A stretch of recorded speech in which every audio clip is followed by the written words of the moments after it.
Welcome into the Fantasy Football Lab. I'm Arlen. This is Nate. We're talking about league settings that you can try to convince your league to do before the league starts to give it a little twist. How you doing, Nate? Doing great, man. We're trying to get fancy with it. That's what we do here. We mess around and make our leagues a little bit more fun every single year. And so we figured we'd share some of that love with all y'all that are out there and hopefully make your teams more interesting and make your Yeah, leagues more interesting because there's a lot of ways you can have fun with fantasy football. that's right. It's about evolving it every single year, making it a little bit more special as you get it. It's kind of like parenting, where you feel like every stage you get to, I couldn't start with a 3-year-old, but if you start with a baby that naps all day, and then they start doing what they do, and then the next day, little by little, you evolve and you figure out how to parent. But you just can't just start halfway in. And this is what fantasy football is. It's about starting with the basics, adding in half point PPR, maybe PPR, then getting weird with the settings like Fab and Waiver and all that. So we're talking about the options that you can do for all of your league children. Welcome to the Fantasy Football Lab.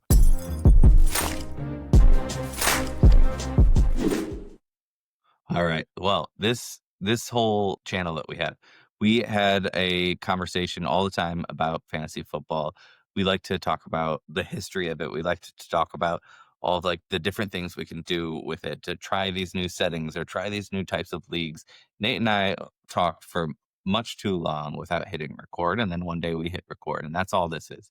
We've got our day jobs, we got our families, we got all this other stuff. All this is we hit record because we are passionate about it and we like connecting with people that are also passionate about it. So if you are, and you're looking at the subscriber count and it is still at 99, be the 100th, join the journey, the road to 100. Let's do it. All right. So today, what we're doing, and if you haven't checked it out, we've got some other stuff too. Of, like, if you're looking for extra leagues that are easy to kind of put together last minute add-on leagues that you don't have to pay as much attention to throughout the season, we've got vampire leagues, guillotine leagues, and best ball leagues that we were talking about on our last episode. So check that one out. This one is about how do you spice up last minute the leagues that you actually already have now. So different settings, different ways to do maybe waivers. We'll talk about a few different ways to kind of just evolve it, spice it up, why we like it, why we maybe just want to try it. But it's all about playing fantasy football and making it fancy. Fancy football. So fancy.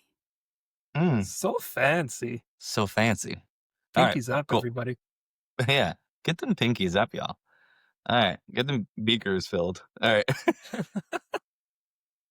All right, so what can we do to make our leagues? And I'm just going to start with the one that's obvious. If you've listened to any of the videos before, it comes up almost every time. One of the best things that you can do for your league is the same thing that the football league itself should do. Get rid of kickers. It's so dumb. We're starting here. We're This is starting. the energy we're bringing. This is what's happening right now. Yes, I've because it's conceded so too stupid. long. I've It's so conceded too long in stupid. this situation. How many leagues have you been in that have kickers and the champion was because they had like some weird ass like kicker that doesn't matter, that is like, but they matter in that league where they just boosted them to the top. It's dumb. It doesn't make sense. And I finally, Dude, if it's happening in real football, that same insane kicker that won that guy that championship also scored those points for the real life football team. I'm saying, don't talk to if me it's a part like, of the game, don't it's a talk part to of me the like you fantasy play play. IDP football. Don't talk to me like Okay. you play IDP football. There are Who's the one over here positions. trying to introduce interceptions into our scoring bracket? All right, buddy. All right. I just think they're overpowered for what they are, and it's hard to nerf, and it's unpredictable. It's even less predictable than tight ends, in my opinion. All right. But to your point, roster tweaks is a major way that you can go and have some fun with how your league's going to be set up. So we have done a lot of no kickers because of the unpredictability of it. It makes the game a little more You can add consistent. another flex, too. Yeah, add that extra flex. Super flex, obviously, something that everyone's familiar with and has been around for a long time. No kicker is just a route that Arlen's hill that he loves to die on here. So I like to give him a hard time. I don't necessarily fully disagree, but I do enjoy having mostly kickers in agree. some leagues because it includes some complexity in some leagues that I play in, but you're right. I probably wouldn't want it in every league. And because I do most of my leagues with you, most of my leagues do not include a kicker. The only one that I have that is a kicker, like has a kicker in the league, is the only one that I'm in that I am not the commissioner of.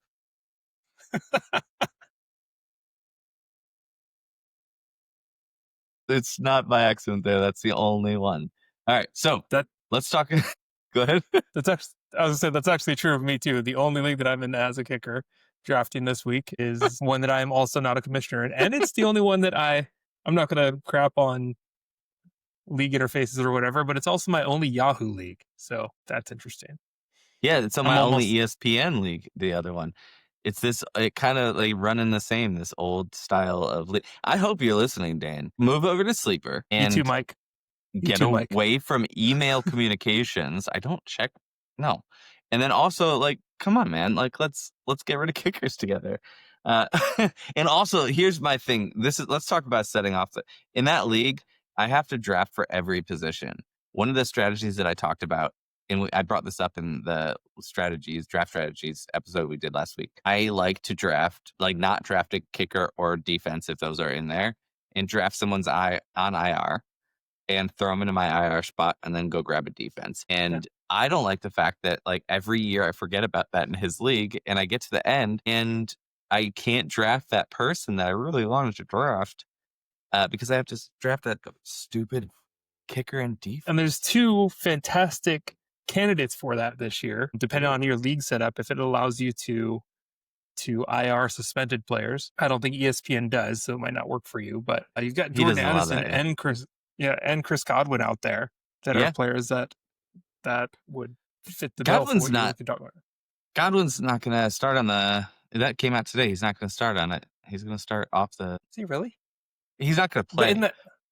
But you can't practice, and they don't want practice restrictions on him. So they decided not to put him on the pup. Weird, right? Well, that just changes up my weekend completely. All right. I know. Yeah, I know. It was weird. Okay, cool. So, and Igbuka, who I've tried to trade in Dynasty everything that I have for this guy, and it's not moving. But he is going to have a real opportunity. That's not what this is about. Let's talk about one of the first things that you can kind of fight for after you're done fighting for no kick. Because I think waiver type is the best change that I've made in my leagues, switching from an order of either reverse standing or of that week, or sometimes people do regular standing in it and like a priority pick for waivers. Fab is where it's at. Free acquisition budget. This is where you start with a set amount. You bid for players, a blind auction for players every single week. I think that's where it's at. Evens it up. It adds so much more complexity to it. A lot of people are skeptic in the leagues that switch over to it, and no one wants to go back. Everyone's happy with it. I think all but one of my leagues now, same league. The only one that I don't. It's the same one, Dan. Do Fab. Actually, Mike, you know what? I might be yelling at him. He might have listened last year. I think we actually might be a Fab league now. But yeah, I think it's a great call. One of the greatest feelings that I have waking up on Wednesday morning after the Fabs have cleared and looking at it is either one, seeing that I beat Arlen by $1 on something. Yeah. Or looking at it and seeing someone spent $200 on someone that no one else was bidding for. Like two of the best feelings in the world. Yeah. And those could easily be reversed, the two worst feelings. You feel like such a tool in it. But I think it's such a great change. It's hard to get a completely different type of strategy into fantasy football, especially in an existing league that doesn't change much about the structure. That is one that you can just change how it works completely. So waiver wire, change it to Fab. That's after you're done with kickers, that's the most important. And then I would jump into that. I'm going to come back to the roster tweak thing because it kind of fits into how you work your waivers and how important waivers are too. Something that we didn't touch on here, but I'm just going in. Mike, I promise you I'm not picking on you, man. But in this league, we've got so many starting positions and then 7 bench spots, which for a redraft league, 7 bench spots plus a lot. Like, it's a really deep bench, which changes up. What do you usually do? So depending on how many starters you have. Standard. Yeah, 6 is standard if you have two, let's say Two two running flex. backs, two wide receivers, and two flex, one of them being super flex or whatever. Um, I think 6 is probably right. And this one goes to 7. And on a 12-team league, by the time you get to the end of your draft, let alone what waivers look like, um, it It gets thins it out too really, much. really gross. Yeah, it gets really gross. So just something to think about when you're tweaking your rosters or when you're working with working with how you're setting up your leagues, depending on how many folks are on how many folks you got drafting or how many people are in your league. Like, think about how deep your bench is. Does it need to be that deep? Is it more competitive if you have Yeah. less bench spots? And then can you Does it make it convert more fun one of throughout the those year? Yeah, instead? Can you convert right. one of those to an IR? I don't know if he has an IR already, but can you convert one of those to IR instead and add that Yeah, piece? Because I think that's another great one of just like adding an IR spot to your yeah, leagues. It adds strategy as well, but it also screws people less, which is also nice. Like fantasy football is about a lot of like competitive, you should have thought ahead or like, whatever. But it's also nice to just have a nice situation for people where it's less stressful yeah. because it's not real life. Fun times. But yeah, there's my roster tweak standing Yeah. there. What else we got, man? Well, let's talk slightly more about IR. I like having, for me, every option for IR is checked in the leagues that I have. I like the ability to put suspended players on IR. And I'm not mad at people who don't like that. Like, if you don't like that, that makes sense because in real life, you don't get to do that. But I think it's a nice, like, they're not available in my mind. So it's the same. They're not available for a certain amount of time and you should be able to put them somewhere. So I like doing that and expanding it to whatever we could expand. But before suspension, the number one thing that I think that like I would die on a hill for, you should have doubtful players be allowed on the IR because Yes. it's like over 90% of the time that they are doubtful, they are going to miss. They're gonna be on like out for the they're going to be out for that game. So why not just put them in earlier? Because it allows people just to make adjustments. How many times have we waited like late Saturday? Like just put them on like as out. Like so don't have to like go Yeah. to sleep not knowing. I can just make the adjustments I need to make. If It's they're a better quality of life. Yeah, because if they're doubtful, if the team's kept them doubtful for that long, the likely story is that they're going to be doubtful all the way up until 90 minutes before the game, right? Yeah. And then And we got why? stuff to Why are do. you do that? Yeah, it's Sunday, man. Yeah. I need some And a Jesus lot time, and that's my time. there you go. I got some sleep in time is my situation, and I'd rather just not have to worry about that right before because we're all doing our family stuff on Sunday. We don't need to add that. It's just because it's unnecessary is the thing. That's all. I do like, and I'll throw it in as the same theme. I do like that Sleeper added that like back. So you could kind of set the backups if someone doesn't play. It doesn't Yeah. solve that problem because you can't move them to the IR once they've played. So that still needs to change, but the ability to have backups for players that are like might not play so you don't get screwed and you don't have to wake up for a 6 a.m. Jacksonville and London game or Oh whatever my it is. God. Yeah. About that. About that.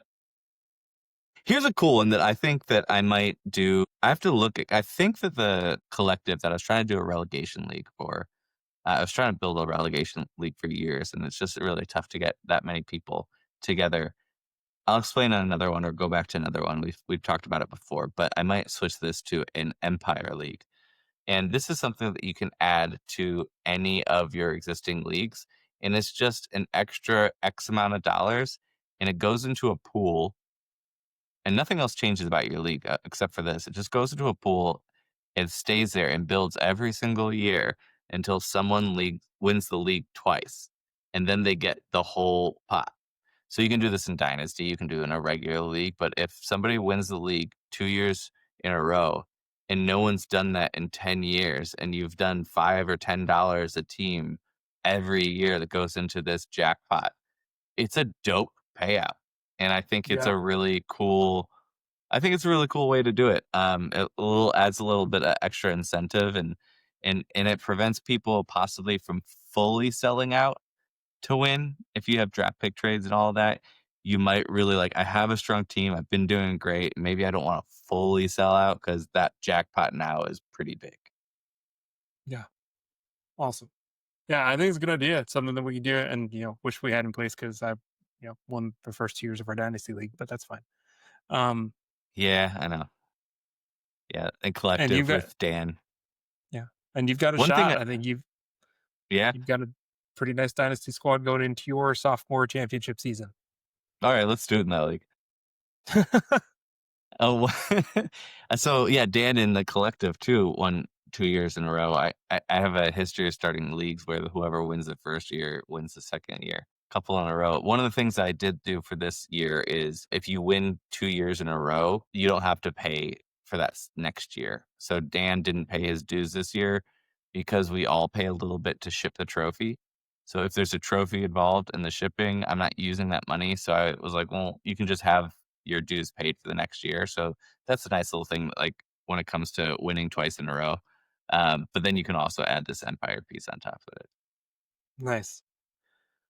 I think one thing that we've implemented in most of our leagues, I don't know if it's all of them, but most This of is a our big one. leagues, but not everyone does, is the median system. It's So another good. thing that it just makes sense. How many times have you gotten bad beat in a league, or the top 2 teams play against each other and you take a loss, and at the end of the season, you end up being one of the highest scorers in the league, but don't make the playoffs because of a few bad beats throughout the year. So Yeah. with a median system, what this allows you to do is to have an extra game per week where you're playing against whatever the median score is for the entirety of the league.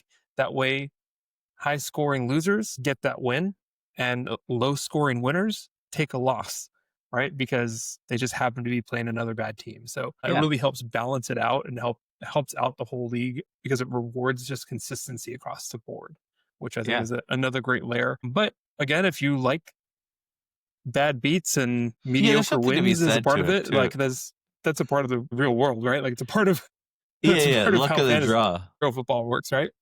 Yeah. Yeah. But the thing for me was like, I'm not actually playing against, when I'm playing you, I'm not actually, my players aren't playing against you.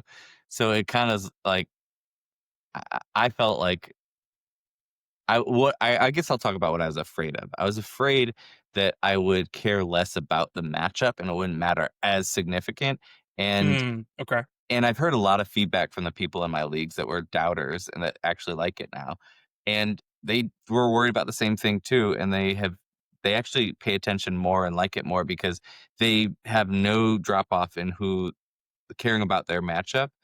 But at the end of the week, they're looking at some of these last games because they're on the cusp of being a top half scoring team that week or bottom half. So they still have a game to win or lose, and they're like looking at everybody else's matchups too. So Yeah. it's actually causes everyone in the league to pay attention to the whole league rather than just their matchup and checking out. Right. So I love it, and it doesn't drastically change the playoff seeding, anything like that. It's these outliers that it fixes, and what I've noticed is the playoffs are way more competitive. Every team that is in there they probably would have been in there anyways, but there's usually a couple teams that get in there that probably shouldn't be in there, and it's like Yeah. a pretty competitive playoff atmosphere when it gets to that point. Yeah, you're not getting like the 7-9 Matt Hasselback Seahawks into the playoffs, right? Right. Yeah, yeah. No 7 and 9s. I've enjoyed it a lot. It's one of my favorite switches, and I understand the hesitation from people, and that's why we run our leagues as dictatorships. And I will be partnering with you more, but Cleta Bay, I didn't ask. It had to be done. So this is one of the standards now in leagues that I have. It's important that it's in there. Yeah, I love that. I think one more of these like is one that we can kind of get into here before we kind of fire through some of these other ones. But I think this one's great, and you implemented this, even though I just complained and yelled about it earlier. Implemented the. It's a cool idea though. Making sure that everyone's invested the whole year, even after the playoffs start. The consolation bracket prize, right? Um, we believe. I think, and I don't want to speak for both of us, but we believe. I am going to speak for both of us anyway.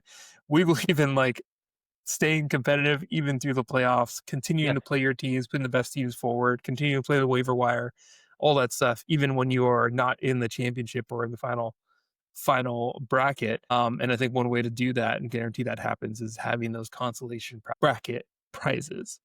So I think Yes. that's a good call out. Avoids meaninglessness. Yes. So in ours, what we instituted last year was instead of the fourth place prize being the fourth place player, because usually they would just get their league dues back, we changed it so that the consolation the bracket winner, so whoever wins in that bottom half of the people who didn't make the playoffs, whoever wins in that extra playoff down there on there, uh, they get their money back. So they get that fourth place prize instead, which also gave a boost to that third place. You didn't make it to the championship, but now you're playing for no money Right. or a decent buyback, right? Or a decent payout. And so it helped that top one too. And then what we added this year, and I got it from my neighbor across the street like a week ago, and it was one of those instant like, yeah, we need to do this. So they do it in a different way than ours. So it's whoever wins the consolation prize gets, and this is what we did, gets to pick any draft spot the next year as like a little prize. They get to pick wherever. They most likely ended the season bottom half anyway, so they'd be the top half anyways. But what they do across, that my neighbor does in his league, is it's in order of how you finish in the consolation bracket. You get to choose 1 through 6. So everybody in the back, like the top players of the league who made playoffs, your position is set. But then it goes down the list where you finish first, so you get to choose first, and I finish second. I should reverse that. But I'll just stick with it. So I finish second. I get to pick where next and down the line. And that makes it pretty cool because every game in the consolation prize might matter. Yeah.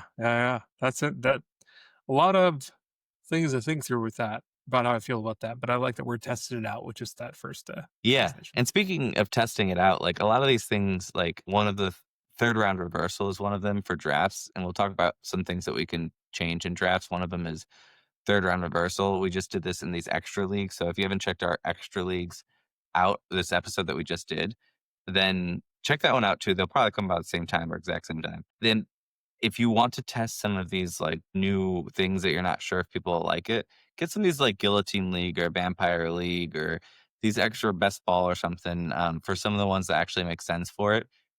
These are great places to like $25 leagues that you can just get some friends together, extra easy league, and then test some of these things out too, like Yeah. a beta league or something like that. And you can test some of these things out. But one of the things here is third round reversal that we're doing in our Guillotine League. Yep. And I'm excited to see how this works out. It's been something that I haven't been able to convince people to do. So I just put it into an extra league. Just went ahead and did it. Sure. Why not? I know. We've talked. Can we land on something here though? Because I think we both say this differently, and maybe we'll get a poll out there. You're saying guillotine. Is it not guillotine? It is also, it's guillotine. Do I just say guillotine? Is that not also right? I don't know. That's what I'm putting out there. Okay. That's a Are we good both right? question. I don't know. It might be that I'm reading it and saying guillotine because I'm a moron. It might be that and no one else says it. And it's guillotine because it is guillotine. It's for sure guillotine. But is it also guillotine? We'll find Crap. out. All right. Well, we should put it in short so that people, hey, if this is a short, please let me know. Comment. Let me know. If you know me, text me. By the way, Have I been dumb this whole time? Okay. All right. Well, ways that you can mess around with your drafts. I've done this only one time. It's interesting. Auction draft. Have you ever done an auction draft? I've never done an auction draft. I've heard them. I in my head, I don't hear about it. Like I hear about it less frequently now than I did back in the day. So I thought it was something that was just an old way of doing things that I never got into. But No. if it's It's still like- around, It's still around. People like, I mean, it's niche compared to like a standard draft, but it's fun. Like when I did it, I only did it one time. It wasn't my league, and it was a lot of fun because like there's so many different strategies. It's kind of like it's the equivalent of adding fab to Right. waivers in the same thing that you're doing with the draft itself. And it's like there's such a strategic addition that I don't know. I don't know what's the right way to do it. I haven't messed around with it enough to be confident in that approach, but it's just a way to make it different. And then you pay attention the whole time because like you draft Yeah. and then you're like, I don't know. I don't have to pick for 24. I'm gonna like check out mentally for a bit. And this one keeps you like in it because how it works is there's a draft order, but the order is you select a player that you want to throw up into the draft and have people bid on. So I say, oh, I want people to bid on Bijan. Or some people will go like real low because people spend more in the beginning usually. So they might be like, Mm, I want people to bid on Mixon. And then you're like, well, I don't know if Mixon's going to be like, I don't know. Should I do this now and spend it? Like, I think I can beat him for 10 or get him for 10, but maybe later you could get him for $1. I think we should do that on one of like the Axe League next year or something like that. That should be like yeah, our, that'll be like our tester beta yeah, yeah, test yeah. style one that we change up the draft rules every single year. Yeah. Or we can start another league and have it all be tests. The weird ass league. Yeah. Yeah. Well, We don't have we got enough. a problem. We got a problem. We do. I don't know how many you're actually in right now, but I think I'm in 9 leagues this year, which Yeah, is I know. I think I am too. How many do we have gross. together? 7 or 8? Yeah, it's gross. Yeah. Look at it. All right. So is there anything else with third round reversal? I don't think I fully explained that, right? Third round reversal. That's when you have, that's when you go first. It's like a snake draft. You go first and then wraps back around. So the first overall pick doesn't pick for another 24 picks, but then they get the second, end of the second and the beginning of the third together. But in a third round reversal, that doesn't happen. They come back around, they get the end of the second, and then the person who picks 12 gets the first pick in the third draft, and then it continues that normal. It doesn't change again, so that now they're at the end of the round, beginning of the round, alternating. It's the reason why people do that, and why it's a thing is statistically, it is if you assign a value to every single position, the average value that everybody gets is more equal, no matter where you're drafting, beginning or end or middle. Middle is a change, obviously, but no matter where you are drafting, it's closer to the same value that you get within the first, I think, 5 to 6 rounds is how they calculate it, because those are the known starters usually. So it looks like those people that you're going to have as your starters, what's your average score for those people? And it's more equal in this. People don't like that. People don't really like it as much, but I think it's because it's a change management thing. It's like different. They're not sure how it's going to be. So this is one that we're throwing in there. I don't know if I'll like it either, Which but league are we doing that in? Axed, the Okay. Guillotine League. Trying to see where I drafted that one. Oh yeah. I haven't thought about that either. Anyway, Where do you draft? I'm 5 and you're 8, so we're not as impacted in the middle, but Right. It makes it's better for the people who it benefits is the people who draft later. yeah, absolutely. So if you're in that back half of, or like towards the end of the first round, like that's where you pick, then you get a slight bump and closer to the value that the top people get who's draft first. So I think it's more fair for the people who drafting 10, 11, 12. I never minded that position anyways. I kind of like the turn, but it boosts it even more and still about the same as the first now. Yeah. So this has been a conversation around all the different ways, or some of the ways that you can mess with your settings. But if there's anything that y'all do, we'd love to hear about it. We want to Yeah. know what are some fun things that you do in your leagues beyond just trying to keep people engaged, because, me and Arlen, we are never going to get fantasy football fatigued. But we know that there are people out there that you're trying to convince to stay engaged throughout the year. And so what are some fun ways that you've Yeah. done that? Because we want to know, we want to jump into the conversation. We love when we get engagement in the comments. Love it so much. Sometimes Arlen will call you out and yell at you for a little bit in a very I did polite way. not. If I know it was very polite. Oh, did I meant to clap cut up a back on short that amount. one person? Yeah. Yeah, you didn't clap up on them. But we do love it. I had some engagement about our strategy. We had a strategy episode a couple weeks ago where we talked through draft strategy, and someone disagreed with one of my takes. So I had some fun discussing whether hero RB or hero wide receiver made sense. So yeah, definitely jump in. We'll have a conversation with you. We are still to this day 100% response rate on all comments that come our way. So I love that. and it's yeah. really us. We don't have bots. No, we hired people for our 99 subscribers to respond to each one. No, we respond to it because we love, that's why we do. We just love the conversation itself. Again, we always have these conversations about fantasy football, Nate and I, and one day we just hit record. So here we are. join the conversation. Thank you for listening. Good talking to you, All Nate. right. Good talking to you. Go SDFC. PTFC, my friend. Oh my God. Should we do a bet? Are we doing a bet? I think we are now. I think that just happened. Is this Yeah, we gotta this do is a this bet. year's Okay, water so bet? I mean, PTFC this, and you guys are like, you should be ultra confident in whatever bet because it's at home and you're the number one power ranked team in the entire league as your first year. So I don't expansion know side. Here we why I go. brought up. I don't know why it should have a slight skew. Let's see if we tie or we win versus if you win is I the don't know if I bet. like that. I don't know if I like that.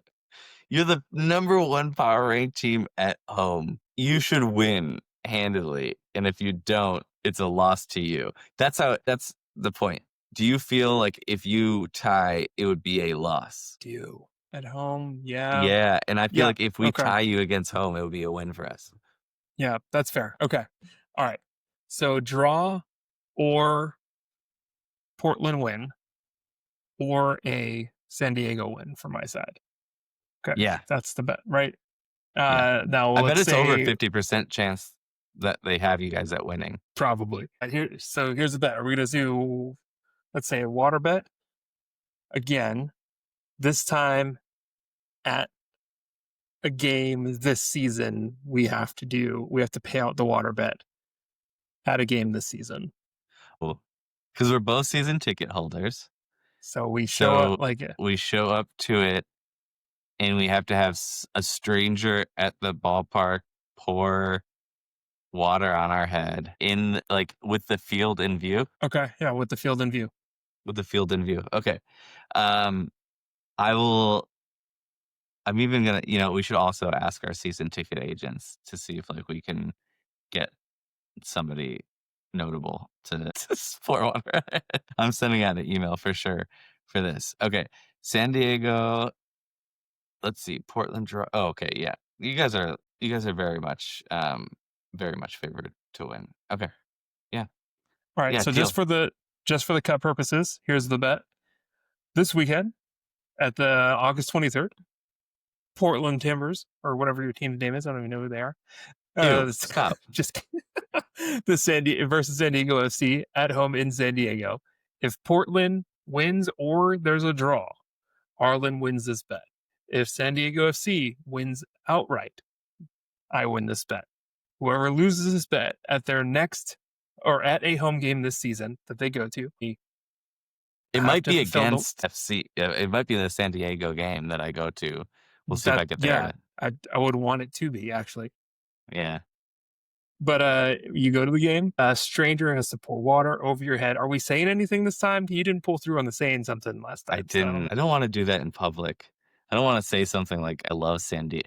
All right, that's it. You got to say I love the Portland Timbers. I have to say I love the San Diego Football Club, and we can have a sarcastic look and mad about saying it on our faces. Perfect. I'm in. I don't know why I did this.